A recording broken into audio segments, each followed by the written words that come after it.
ഒക്കെ പറഞ്ഞേ ഹല്ലേലൂയ. നമുക്കറിയാം ഈശോയും പത്രോസ് യാക്കോബ് യോഹൻ ഇവർ 4 പേരും കൂടെ ഈശോയോട് കൂടെ പത്രോസ് യാക്കോബ് യോഹൻ ഇവർ കൂടി താബോർ മലയിൽ പോയിട്ട് പ്രാർത്ഥിച്ചിട്ട് അവരിറങ്ങി വരുമ്പോൾ കാണുന്നത് മറ്റു ശിഷ്യന്മാരെല്ലാം കൂടി ഒരു പിശാച് ബാധിതനെ അവൻ്റെ ബന്ധനം അഴിക്കാൻ വേണ്ടി പ്രാർത്ഥിക്കുക. കുറേ നേരം പ്രാർത്ഥിച്ചിട്ട് അവൻ്റെ ബന്ധനം അഴിയുന്നില്ല.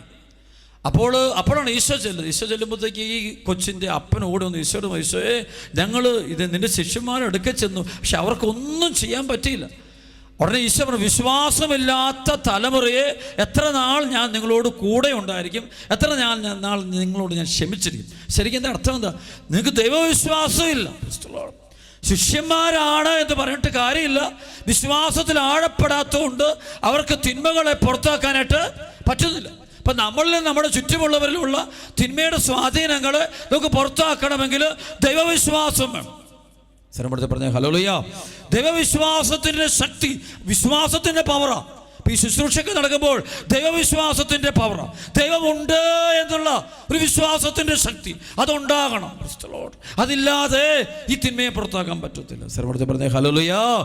ഈ കാലഘട്ടത്തിൽ തിന്മ ഒന്ന് കൂടുന്നുണ്ടെങ്കിൽ അതിൻ്റെ കാരണം മറ്റൊന്നുമല്ല, ദൈവവിശ്വാസം തകർന്നു. ഉള്ളിൻ്റെ ഉള്ളിൽ ദൈവമുണ്ട്, ഈശോ മിശിഹായുണ്ട് എന്നുള്ള വിശ്വാസത്തിൽ ഭയങ്കരമായിട്ടുള്ള അപഭ്രംശം സംഭവിച്ചിരിക്കുക, മാറിയിരിക്കുക. അതുകൊണ്ട് എന്ത് സംഭവിക്കും? തിന്മയുടെ സത്യത്തിൽ നമുക്കൊന്നിനെയും പുറത്താക്കാൻ, തകർച്ചകളൊന്നും പുറത്താക്കാൻ പറ്റത്തില്ല. അവരൊക്കെ പറഞ്ഞേ ഹല്ലേലൂയ. അതിനുശേഷം നമുക്കറിയാം ഈശോ ഇടപെട്ട് ഈശോ ആ കുഞ്ഞിന് വേണ്ടി പ്രാർത്ഥിക്കുന്നു. ഈശോ തിന്മയുടെ ശക്തിയെ ശാസിക്കുന്നു. അങ്ങനെ കുട്ടി ആ തിന്മയുടെ സ്വാധീനത്തിൽ നിന്ന് പുറത്തു വരുന്നതായിട്ടും സുഖപ്പെടുന്നതായിട്ടും വചനം പറയാം. അന്ന് വൈകുന്നേരം ശിഷ്യന്മാരും ഈശോയും കൂടെ ഭവനത്തിലായിരിക്കുമ്പോൾ ശിഷ്യന്മാർ ഈശോയോട് ചോദിക്കുന്നുണ്ട്, ഈശോയെ എന്തുകൊണ്ടാണ് ഞങ്ങൾക്കതിനെ ബഹിഷ്കരിക്കാൻ സാധിക്കാഞ്ഞു? അവർക്ക് പറഞ്ഞ ഹല്ലേലൂയ. അപ്പൊ ഈശോ പറഞ്ഞു, ഉപവാസവും പ്രാർത്ഥനയും കൂടാതെ ഈ വർഗം പുറത്തു പോകുകയില്ല. അല്ലാണ്ട് വേറെ ബുദ്ധി ഉപയോഗിച്ചിട്ട് കാര്യമൊന്നുമില്ല. ബുദ്ധി ഉപയോഗിച്ചുകൊണ്ടോ അറിവെടുത്തുകൊണ്ടോ കഴിവ് ഉപയോഗിച്ചുകൊണ്ടോ ഒരു കാര്യമില്ല. ഈ നാളുകളിൽ ശുശ്രൂഷ ജീവിതത്തിൽ ഞാൻ വളരെ ഒത്തിരിയേറെ ജീവിതങ്ങളെ അടുത്ത് കണ്ടുമുട്ടി കഴിയുമ്പോൾ ഒരു കാര്യം മനസ്സിലായി, നമ്മുടെ ബുദ്ധി കൊണ്ടോ നമ്മുടെ കഴിവുകൊണ്ടോ നമ്മുടെ ചിന്താഗതി കൊണ്ടൊന്നും ഈ സംഭവം മാറാൻ പോകുന്നില്ല. ഇവിടെ ഈശോനാഥൻ ഉത്ഥിതനായ കർത്താവ് നിങ്ങളുടെ ജീവിതത്തിലേക്ക് കടന്നു വരാതെ ഈ പ്രശ്നങ്ങൾക്ക് ഒരു തീരുമാനം ഉണ്ടാകുകയില്ല. വേറെ ആര് വന്നിട്ടും കാര്യമില്ല. ഉത്ഥിതനായ ഈശോയുടെ സാന്നിധ്യം അടയാളങ്ങളുടെ കടന്നു വരണം. അത് വരും, തീർച്ചയായിട്ടും വരും. ആരെല്ലാം വിശ്വാസത്തോടെ അവരുടെ നാമം വിളിച്ചപേക്ഷിക്കുന്നു അവിടെ എല്ലാം ജീവിതത്തിൽ ആര് വരും? ഈശോ വരും. അവർക്ക് പറഞ്ഞ ഹല്ലേലൂയ. വിശ്വാസത്തോടെ ആര് വിളിക്കുന്നു അവിടെ എല്ലാവരുടെയും വിട്ടി പറഞ്ഞതില്ല. ഇത്രയും പേര് വന്നു, എല്ലാവർക്കും അനുഭവം കിട്ടണമെന്നില്ല, ഒരിക്കലും കിട്ടത്തില്ല. ഹല്ലേലൂയ. ഇതിനുള്ളില് വിശ്വാസത്തോടെ പ്രാർത്ഥിക്കുന്ന ദൈവമുണ്ട് എന്നുള്ള വിശ്വാസം അത് കളയാതെ ഹൃദയം തുറന്ന് പ്രാർത്ഥിക്കുന്ന, എളിമപ്പെട്ട് പ്രാർത്ഥിക്കുന്ന അവർക്ക് അനുഭവിക്കാൻ പറ്റൂ.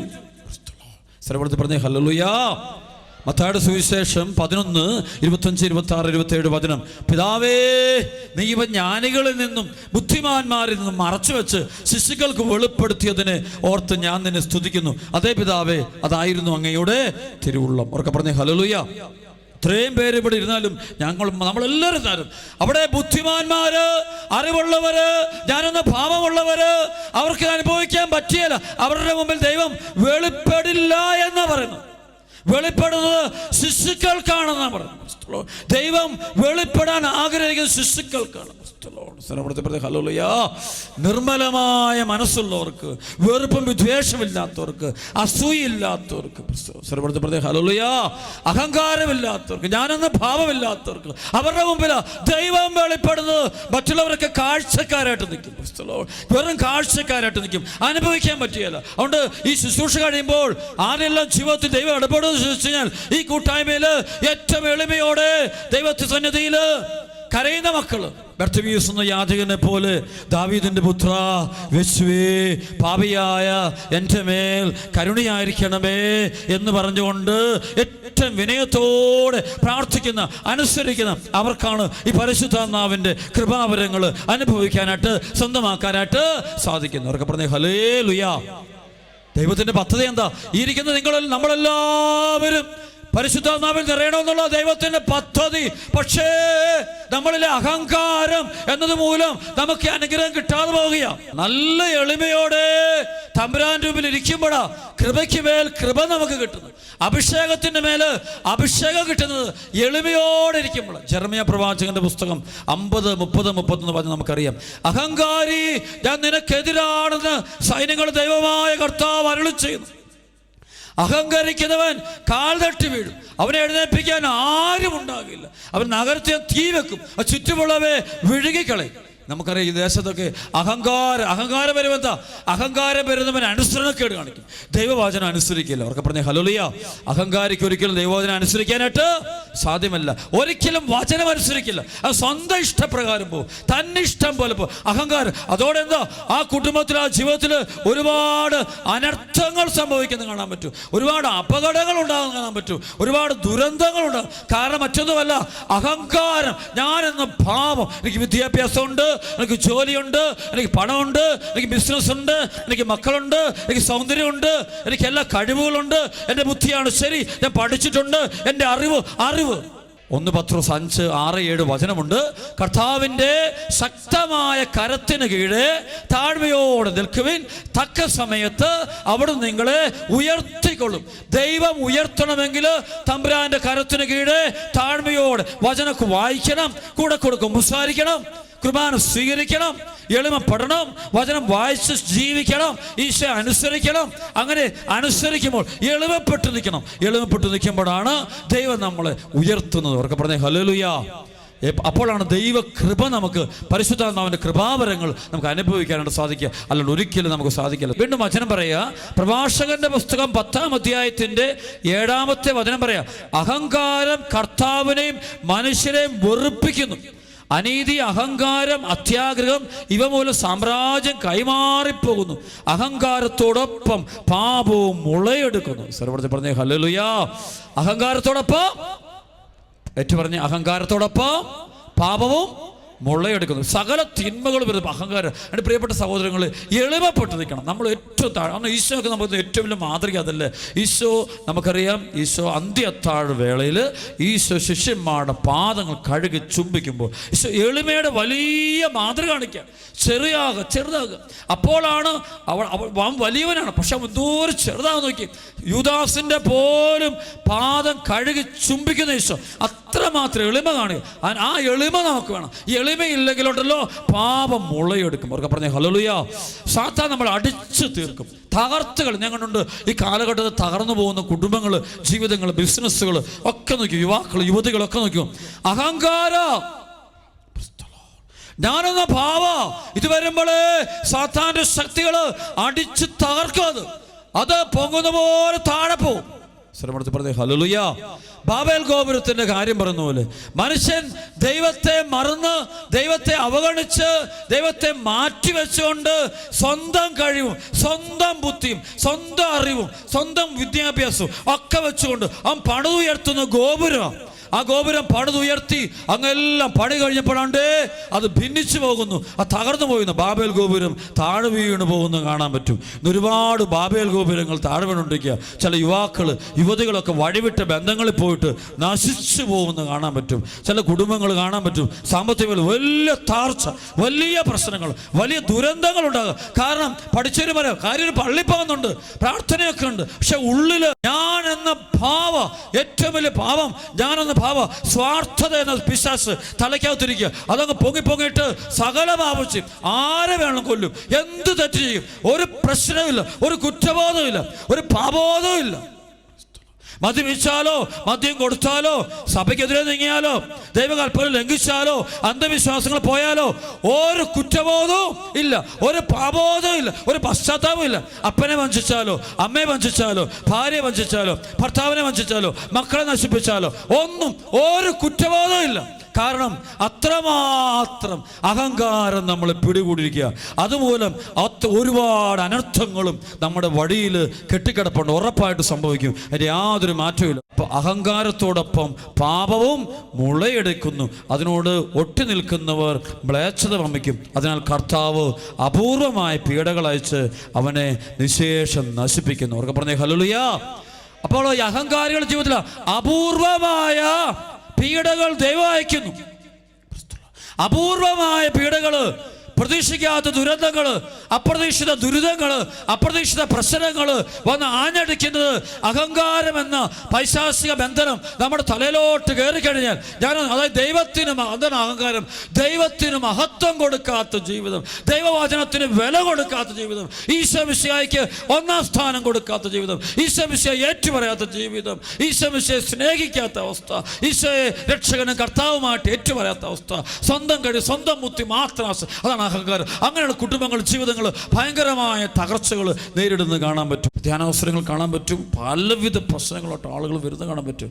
എന്ത് ചെയ്യേണ്ടത് തന്നെ അവർക്കറിയില്ല. ആത്മഹത്യയുടെ വക്ക് നിൽക്കുന്ന കുടുംബങ്ങൾ, അതുപോലെ ഭയങ്കര കടബാധ്യത കയറി മക്കളെ ഓർത്തുള്ള വലിയ പ്രശ്നങ്ങൾ, സമാധാനം കംപ്ലീറ്റ് നഷ്ടപ്പെട്ട രോഗങ്ങൾ ഒന്നായിട്ട് വരിക. ഈ സമയത്ത് ഒരു തിന്മയുടെ ഇതിന് പുറത്ത് കിടക്കാൻ ഒറ്റ വഴിയുള്ളൂ, മനമുരുകി പ്രാർത്ഥിക്കുക. അവർക്ക് പറഞ്ഞ് ഹല്ലേലൂയാ, മനസ്സ് തുറന്ന് പ്രാർത്ഥിക്കുക.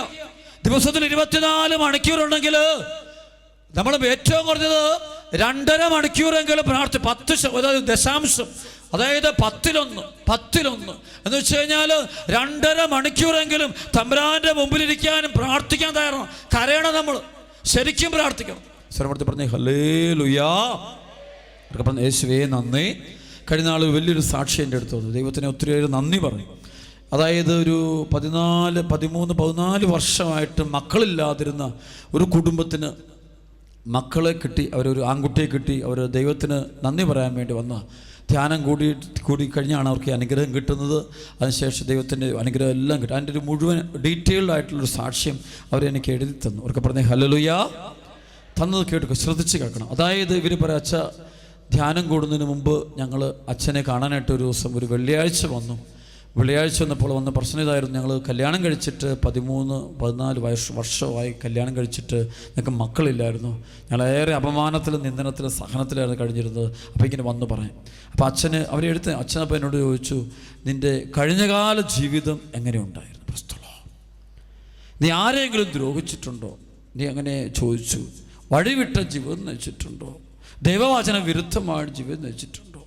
എൻ്റെ അച്ഛൻ പറഞ്ഞു, ഈ വിധ പാപം മൂലമാണ് നിനക്കിങ്ങനെ ആയിത്തീർന്നു. ക്രിസ്തുലോ ഒരെഴുത്തരിക ക്രിസ്തുലോ. അപ്പോൾ ഞാൻ ചിന്തിച്ചു, ഒരുപാട് തെറ്റുകൾ എൻ്റെ ജീവിതത്തിലുണ്ടായിരുന്നു. ക്രിസ്തുലോ ഒരുപാട് പാപം ഞാൻ ചെയ്തിട്ടുണ്ടായിരുന്നു. ക്രിസ്തുലോ അപ്പോൾ ഇവർ ഒരുപാട് തെറ്റിനകത്താണ് ഞാൻ കഴിഞ്ഞത്. ഞാൻ അതുകൊണ്ട് ഇത് ഏറെ സങ്കടത്തിൽ ഞാൻ കഴിഞ്ഞു. അപ്പോൾ ഞാൻ ഉടനെ തന്നെ ആ മാസമോ അതിന് മറ്റു മാസമോ ഉള്ള ധ്യാനത്തിൽ ഞാൻ പങ്കെടുത്തു. ക്രിസ്തുലോ ധ്യാനത്തിൽ പങ്കെടുത്തപ്പോൾ ഞാൻ ചെയ്തു പോയ മുഴുവൻ പാപങ്ങളും ഞാൻ ഏറ്റുപറയാൻ തീരുമാനമെടുത്തു. അങ്ങനെ ഞാനൊരു പേപ്പറിൽ എഴുതി, 2-3 വലിയ പേപ്പർ നിറച്ച് ഞാൻ എഴുതേണ്ടി വന്നു. കാരണം അത്രമാത്രം ഞാൻ എൻ്റെ ദൈവത്തെ വേദനിപ്പിച്ച് പാപത്തിൻ്റെ മേഖലയിലാണ് ഞാൻ വർഷങ്ങളായിട്ട് ജീവിച്ചത്. പ്രത്യേകിച്ച് വെറുപ്പിൻ്റെ മേഖല, അതുപോലെ ജഡിക പാപങ്ങളുടെ മേഖല, അവിഹിത ബന്ധങ്ങൾ, എല്ലാ മേഖല അതിനകത്ത് എല്ലാം എഴുതി മുഴുവൻ ഡീറ്റെയിൽ ആയിട്ട് എനിക്കും ഇവർ ഈ സാക്ഷി എഴുതും മുഴുവൻ എഴുതി പച്ചയ്ക്ക് എഴുതുകയും ചെയ്യും. എന്നിട്ട് പറഞ്ഞ, അച്ഛാ ഇത് മുഴുവൻ ഞാൻ കുമ്പസാരക്കൂട്ടും ചെയ്തെന്ന് ഞാൻ ഏറ്റുപറഞ്ഞു.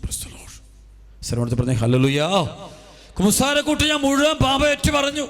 അച്ഛൻ എനിക്ക് പാപമോചനം തന്നു. പാപമോചനം തന്നു കഴിഞ്ഞപ്പോൾ അപ്പോൾ എനിക്ക് മനസ്സിന് ഭയങ്കര ആശ്വാസമായി, എനിക്ക് വലിയ സമാധാനമായി. അപ്പോൾ തന്നെ എൻ്റെ മനസ്സ് പറയാൻ തുടങ്ങി, ഇനി നിനക്ക് കുഞ്ഞുണ്ടാവും. എൻ്റെ മനസ്സെന്നോട് പറയാൻ തുടങ്ങി, ഇനി നിനക്ക് മക്കളുണ്ടാകും, കുഞ്ഞുണ്ടാകുമെന്ന് എൻ്റെ മനസ്സെന്നെ എന്നോട് പറയാൻ തുടങ്ങി. പറഞ്ഞേ ഹല്ലേലൂയ. ധ്യാനാവസരത്തിൽ അച്ഛന് ആരാധന സമയത്ത് അച്ഛൻ വിളിച്ചു പറഞ്ഞു, ഇത്ര മക്കൾക്ക് കുഞ്ഞുങ്ങൾ ജനിക്കുന്നു. അപ്പോൾ ഞാൻ പറഞ്ഞു, അതെനിക്ക് കിട്ടിക്കഴിഞ്ഞു എന്ന് ഞാൻ ഉറച്ചു വിശ്വസിച്ച് കഴിഞ്ഞു. ധ്യാനം കഴിഞ്ഞു, ഞാൻ ഭവനത്തിൽ ചെന്നു. കർത്താവ് എന്നോട് കരുണ കാണിച്ചു. പ്രൈസ്. ആ നാളുകളിൽ തന്നെ ഇവള് പറയാണ്, ഞാൻ ഗർഭിണിയായി. പ്രൈസ്. ദൈവം എന്നെ അനുഗ്രഹിച്ചു. പ്രൈസ്. 13 വർഷത്തിന് ശേഷം കർത്താവ് എന്നെ അനുഗ്രഹിച്ചു. പ്രൈസ്. കർത്താവ് പറയും മുഴുവൻ ഡീറ്റെയിൽഡ് ആയിട്ട് ഇങ്ങനെ എഴുതിക്കൊണ്ടുവന്നു. പ്രൈസ്. വായിക്കാൻ പറ്റത്തില്ല, കാരണം വെച്ച് കഴിഞ്ഞാൽ എല്ലാ തൻ്റെ ജീവിതത്തിൻ്റെ ആദ്യം മുതലുള്ള മുഴുവൻ കാര്യവും മകൾ അതിൽ വ്യക്തതയോടെ എഴുതി വെച്ചിട്ടുണ്ട്. പ്രൈസ്. അപ്പോൾ ഒരു നിമിഷം എൻ്റെ മനസ്സിൽ ചിന്ത വന്നു, തമ്പുരാനെ വചനം എന്തോ ഒരു കറക്റ്റാ. യെശയ്യാ പ്രവാചകന്റെ പുസ്തകം 59:1-2-3 വചനം എന്തോ ഒരു ശരിയാ. രക്ഷിക്കാനാവാത്ത വിധം കർത്താവിൻ്റെ കരം കുറുകിപ്പോയിട്ടില്ല, കേൾക്കാനാവാത്ത വിധം അവിടുത്തെ ചെവികൾക്ക് മാന്ദ്യം സംഭവിച്ചിട്ടില്ല. എന്നാൽ നിന്റെ പാപങ്ങളാണ് നിന്നെയും ദൈവത്തെയും തമ്മിൽ അകറ്റിയിരിക്കുന്നത് എന്ന് പരിശുദ്ധാത്മാവാണ് യെശയ്യാ പ്രവാചകനോട് സംസാരിച്ചത്. ശരിക്കും അത് പച്ചയോടെ ഞാനിത് വായിച്ചപ്പോൾ എൻ്റെ ശരിക്കും കണ്ണു നിറഞ്ഞു. വലിയൊരു അനുഭവമാണ്. അവർ പറയാണ്, കുമ്പസാരം കഴിഞ്ഞപ്പോൾ തന്നെ എനിക്ക് മനസ്സിലായി ഇനി എനിക്ക് കുഞ്ഞു ജനിക്കുമെന്ന്. പാപവും പാപത്തിന്റെ സാഹചര്യങ്ങളോടും വിട പറഞ്ഞപ്പോൾ തന്നെ എനിക്ക് മനസ്സിലായി എൻ്റെ ജീവിതത്തിൽ ദൈവം ഇടപെടുമെന്ന്. അശുദ്ധിയുടെ വഴിയോട് വിട പറഞ്ഞപ്പോൾ തന്നെ എനിക്ക് മനസ്സിലായി. ആ സാക്ഷ്യങ്ങളുടെ ഹൃദയ സ്വഭാവം ഞാൻ വായിക്കുന്നത് മാത്രം. അതായത് കുമ്പസാരം കഴിഞ്ഞപ്പോൾ തന്നെ എൻ്റെ മനസ്സിന് ആശ്വാസമായി. അപ്പം തന്നെ എൻ്റെ മനസ്സ് പറയാൻ തുടങ്ങി, ഇനി നിനക്ക് കുഞ്ഞു ജനിക്കും. Praise the Lord. കാരണം പാപം എന്നെ വിട്ടുപോയി, അശുദ്ധി എന്നെ വിട്ടുപോയി, തിന്മ എന്നെ വിട്ടുപോയി. ഇനി ദൈവത്തിൻ്റെ ഇടപെടൽ അനുഭവിക്കാനായിട്ട് സാധിക്കുമെന്ന്. ഒരു നല്ല കുമ്പസാരം നടത്ത്. ജീവിതത്തിൽ വന്നുപോയ തെറ്റുകളെല്ലാം എഴുതി ഒരുങ്ങ്, മുഴുവൻ എഴുതി ഒരുങ്ങ്. അത് മുഴുവൻ കണ്ണുനീരോടെ കുമ്പസാരം കൂട്ടിച്ചെന്നിട്ട് കർത്താവിൻ്റെ മുമ്പിൽ ഏറ്റുപറഞ്ഞ് നീ കുമ്പസാരിക്ക്. അപ്പോൾ കാണാൻ പറ്റും ദൈവം നിന്റെ ജീവിതത്തിൽ ഇടപെടുന്നതിന് കാണാൻ പറ്റും. പറഞ്ഞേ ഹല്ലേലൂയാ, പറഞ്ഞേ ഹല്ലേലൂയാ. സാക്ഷ്യത്തിൻ്റെ ഏറ്റവും അവസാന ഭാഗത്ത് ആ മകളൊരു വചനം എഴുതി വെച്ചിരിക്കുകയാണ്. അത് മറ്റൊരു വചനമല്ല, മത്തായിയുടെ സുവിശേഷം 5:8 വചനം. ഹൃദയശുദ്ധതയുള്ളവർ ഭാഗ്യവാന്മാർ, അവർ ദൈവത്തെ കാണും. എന്നുവെച്ചാൽ ദൈവത്തെ അനുഭവിക്കും. വിശുദ്ധിയുള്ളവർക്കാണ് ദൈവത്തെ അനുഭവിക്കാനായിട്ട് സാധിക്കുക. അവർക്ക് പറഞ്ഞേ ഹല്ലേലൂയ. അപ്പോൾ ഈ വചനം കേട്ടുകൊണ്ടിരിക്കുന്ന ദൈവമക്കള്, നമ്മുടെ ജീവിതത്തിൽ ഒരു വലിയ കുമ്പസാരം നടക്കട്ടെ. ഈശോയ്ക്കെതിരെ, സഭയ്ക്കെതിരെ, വിശ്വാസത്തിനെതിരെ ഞാനും നിങ്ങളും പോയിട്ടുള്ള എല്ലാ മേഖലകളും ഏറ്റുപറഞ്ഞ് കുമ്പസാരിച്ച് കഴിയുമ്പോൾ, അശുദ്ധി മുഴുവൻ മാറിക്കഴിയുമ്പോൾ, പരിശുദ്ധാത്മാവിൻ്റെ വലിയ പ്രവർത്തനം, വലിയ ഇടപെടൽ നമ്മുടെ ഓരോരുത്തരുടെയും ജീവിതത്തിൽ നമുക്ക് കാണാനായിട്ട് പറ്റും. അവർക്ക് പറഞ്ഞേ ഹല്ലേലൂയാ. പ്രത്യേകിച്ച് ക്ഷമയുടെ മേഖല. ആ മകൾ എഴുതി നോക്കണം, ക്ഷമയുടെ മേഖല. കുറേ വൈരാഗ്യമുണ്ട് ഇവൾക്ക്, കുറേ വെറുപ്പുണ്ട്. സ്വന്തം അപ്പനോടുണ്ട്, സ്വന്തം ആങ്ങളയോടുണ്ട്, വേറെ എന്ത് ജോലി സ്ഥലത്ത് ആരോടുണ്ട്, അങ്ങനെ കുറേ സംഭവമുണ്ട്. കുറേ വെറുപ്പിൻ്റെ ആളാണ്, കുറേ പ്രതികാര ബുദ്ധിയാണ്. മറ്റൊരു അതായത് ഭയങ്കര അഹങ്കാരം, ഉള്ളിൽ അഹങ്കാരം നിറഞ്ഞൊരു വ്യക്തിയായിരുന്നു. നമ്മൾ എഴുതിയിട്ടുണ്ട്, ഞാൻ അഹങ്കാരിയായിരുന്നു. അപ്പോൾ അതുകൊണ്ട് ഒരുപാട് തെറ്റ്, വെറുപ്പ്, എല്ലാവരും ഞാൻ വെറുക്കുമായിരുന്നു. അപ്പോൾ ഇത് ഉള്ളിൽ കിടക്കുക. ഇത് തിന്മയാ, ഇത് പിശാച, ഇത് അശുദ്ധിയാ. ഇത് മുഴുവനും കുമ്പസാരക്കൂട്ടില് ഏറ്റുപറഞ്ഞ് ആ പാപം ഉപേക്ഷിച്ച് കഴിഞ്ഞപ്പോൾ ദൈവത്തിന്റെ പരിശുദ്ധാത്മാവ് ആ കുഞ്ഞിന്റെ ജീവിതത്തിൽ ഇടപെടുന്നത് കണ്ടില്ലേ? കുമ്പസാരം നടക്കുന്ന സമയം വരെ അടയാളങ്ങളും അത്ഭുതങ്ങളും രോഗശാന്തികളും ദൈവത്തിന്റെ ഇടപെടലുകളും വളരെ വളരെ കുറവാണ്. വളരെ വളരെ വളരെ കുറവ്. ഒരു 1%, 2% ഒക്കെ ചിലപ്പോൾ കാണാൻ പറ്റുള്ളൂ. പക്ഷേ കുമ്പസാരം കഴിയുന്ന അന്ന് വൈകുന്നേരം മുതൽ ആളുകളുടെ ജീവിതത്തിൽ ദൈവത്തിൻ്റെ പരിശുദ്ധാത്മാവിൻ്റെ ശക്തമായ പ്രവർത്തനം കാണാൻ പറ്റും. അതുകൊണ്ട് നമ്മുടെ ജീവിതത്തിൽ വേണ്ടത് വലിയ കാര്യം ഇതാണ്. നമ്മളിൽ അശുദ്ധി മുഴുവൻ നമ്മൾ എടുത്തു മാറ്റിക്കൊണ്ട് വേണം നമ്മൾ പ്രാർത്ഥിക്കാൻ. സ്ഥലപ്പെടുത്തി പറഞ്ഞേ ഹല്ലേലൂയാ. സങ്കീർത്തനം 32, 1-3 വരെയുള്ള വചനം. അതിക്രമങ്ങൾക്ക് മാപ്പും പാപങ്ങൾക്ക് പൊറുതിയും ലഭിച്ചവൻ ഭാഗ്യവാൻ. കർത്താവ് കുറ്റം ചുമത്താത്തവനും ഹൃദയത്തിൽ വഞ്ചനയില്ലാത്തവനും ഭാഗ്യവാൻ. ഞാൻ പാപങ്ങൾ ഏറ്റുപറയാതിരുന്നപ്പോൾ ദിവസം മുഴുവൻ കരഞ്ഞ് എൻ്റെ ശരീരം ക്ഷയിച്ചുപോയി. രാവും പകലും അങ്ങയുടെ കരം എൻ്റെ മേൽ പതിച്ചിരുന്നു. വേനൽക്കാലത്ത് ചൂട് കൊണ്ടെന്ന പോലെ എൻ്റെ ശക്തി വരണ്ടുപോയി, എല്ലാം നഷ്ടപ്പെട്ടു. എന്നിട്ട് പറയുകയാണ്, ഞാൻ എൻ്റെ പാപങ്ങൾ ദൈവത്തോട് ഏറ്റുപറഞ്ഞു, അവിടെ എൻ്റെ പാപം ക്ഷമിച്ചു, അതോടെ ഞാൻ രക്ഷപ്പെട്ടു. അവിടെ പ്രിയപ്പെട്ട മക്കളെ, അശുദ്ധി ദൈവത്തിനും സഹോദരങ്ങൾക്കൊക്കെ വിരുദ്ധമായതൊക്കെ എടുത്തു കളഞ്ഞ് ഹൃദയം നിർമ്മ വചനത്തിൽ. ഇപ്പോൾ ചിലരുണ്ട്, അവർ മാനസാന്തരപ്പെടുകയല്ല. അവിടെ നോക്കുമ്പോൾ അവർ പറയും, ഞങ്ങളുടെ ഹൃദയ ശുദ്ധ, ഞങ്ങൾ പാപത്തിലൊന്നുമല്ല ജീവിക്കുന്നത്, ഞങ്ങൾ നല്ല മനുഷ്യരാ, ഞാൻ നേരായ ജീവിതം നയിക്കുന്നു. സർവ്വത്തിൽ പറഞ്ഞേ ഹല്ലേലൂയാ. പ്രിയപ്പെട്ട മക്കളെ, ശരിക്കും നമ്മൾ നേരായ വഴിയിലാണോ പോകുന്നത്, വിശുദ്ധിയുടെ വഴിയിലാണോ പോകുന്നത്, ഒരിക്കലും നമുക്ക് കണ്ടുപിടിക്കാൻ പറ്റത്തില്ല. നമുക്ക് നമ്മളെ അറിയാൻ പറ്റില്ല. ദൈവവചനമാണ് നോക്കേണ്ടത്. വചനം പറയുന്നതനുസരിച്ച് ജീവിക്കുന്നവരുമാണ് വിശുദ്ധിയുള്ളത്. വചനം എന്ത് പറയുന്നു അതാണ്, ആ വഴിയാണ് പോകുന്നതെങ്കിൽ എനിക്ക് വിശുദ്ധിയുണ്ട്. അല്ലാതെ ഞാൻ ചിന്തിക്കുന്ന വഴിയിലൂടെ ഞാൻ പോയിട്ട് എനിക്ക് വിശുദ്ധിയുണ്ടെന്ന് പറയുന്നത് കള്ളത്തരാത്. ഞാൻ പറയുന്ന വഴിയിലല്ല പോകേണ്ടത്, ദൈവവചനം, വചനം പറയുന്ന വഴിയിലൂടെ പോകുമ്പോഴാണ് വിശുദ്ധി. അപ്പോൾ ഞാൻ എൻ്റെ മാനദണ്ഡമായിട്ട് എനിക്ക് വിശുദ്ധി ഉണ്ടോ ഇല്ലയോ എന്നുള്ള മാനദണ്ഡം നോക്കുന്നത് വചനം നോക്കിയിട്ടാണ്, വചനാധിഷ്ഠിതമായിട്ട് നോക്കേണ്ടത്. വചനത്തിൽ പറഞ്ഞിരിക്കുന്ന പോലെയാണോ ഞാൻ എൻ്റെ ജീവിതം കൊണ്ടുപോകുന്നത്, എങ്കിലേ എനിക്ക് വിശുദ്ധിയുള്ളൂ, എങ്കിലേ എൻ്റെ കർത്താവിനോട് എനിക്ക് ബന്ധമുള്ളൂ, എങ്കിലേ എൻ്റെ ഉള്ളിൽ ദൈവസ്നേഹമുള്ളൂ, എങ്കിലേ എനിക്ക് അനുസരണമുള്ളൂ, എങ്കിലേ എനിക്ക് പ്രാർത്ഥനയുള്ളൂ, എങ്കിലേ എനിക്ക് അഭിഷേകമുള്ളൂ. അതുകൊണ്ട് പ്രിയപ്പെട്ട ദൈവമക്കളെ, വചനം എന്ന് പറയുന്നു, ദൈവത്തിൻ്റെ വചനം എന്ന് പറയുന്നു, ആ വഴിയിലൂടെ വ്യാപരിക്കുമ്പോഴാണ് നമുക്ക് വിശുദ്ധി ഉണ്ടാകുക.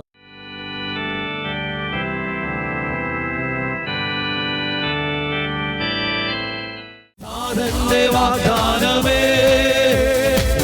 പരിശുദ്ധ റൂഹായേ പടമോ താതന്റെ വാഗ്ദാനമേ പരിശുദ്ധ റൂഹായേ ഉന്നത ശക്തിയെ നിത്യസഹായക ഞങ്ങളിൽ നിറയണമേ എല്ലാവരും ഉന്നത ശക്തിയെ നിത്യസഹായക ഞങ്ങളിൽ നിറയണമേ കരമുടിയത്തി ഈശോയേ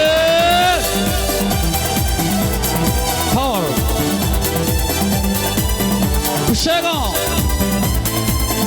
ജീസസ് കൈകളടിച്ച് എല്ലാവരും കരങ്ങൾ ഉയർത്തിയടിച്ച് എല്ലാവരും പവർ ഏലിയായിൽ നിറഞ്ഞ അത്യുന്നത ശക്തി അഭിഷേകമായി നിറഞ്ഞിടട്ടെ ഏലിയായിൽ നിറഞ്ഞ അത്യുന്നത ശക്തി അഭിഷേകമായി നിറഞ്ഞിടട്ടെ വാലിനു മുന്നിൽ കാർമൽ മുകളിൽ അഗ്നിയായി ഇറങ്ങിയ ആത്മശക്തി വാലിനു മുന്നിൽ കാർമൽ മുകളിൽ അഗ്നിയായി ഇറങ്ങിയ ആത്മശക്തി നാഥന്റെ വാഗ്ദാനമേ പരിശുദ്ധ റൂഹായേ നാഥന്റെ വാഗ്ദാനമേ പരിശുദ്ധ റൂഹായേ ഉന്നത ശക്തിയെ നിത്യസഹായക ഞങ്ങളിൽ നിറയണമേ ഉന്നത ശക്തിയെ നിത്യസഹായക ഞങ്ങളിൽ നിറയണമേ ആടിപ്പാടി കൈകൾ ഉയർത്തി കൈയടിച്ച് കരങ്ങൾ ഉയർത്തി കൈകളടിച്ച് എല്ലാവർക്കും അഭിഷേകം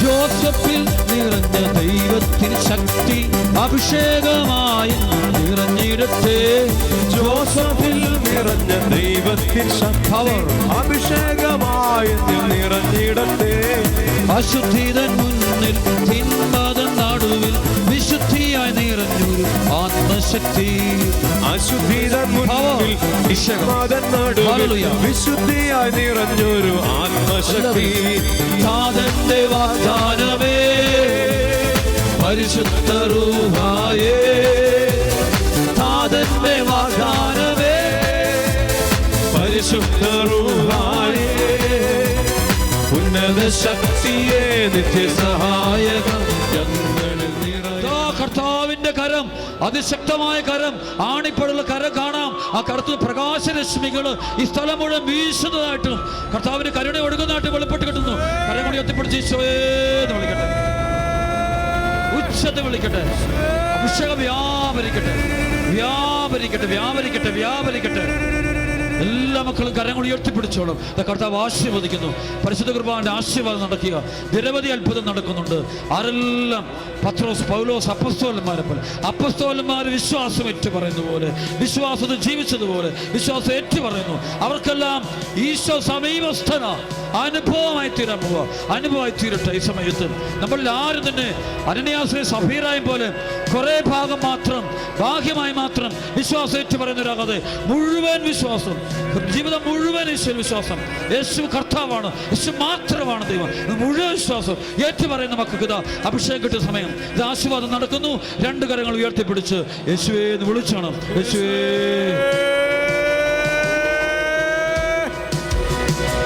ഈശോയെ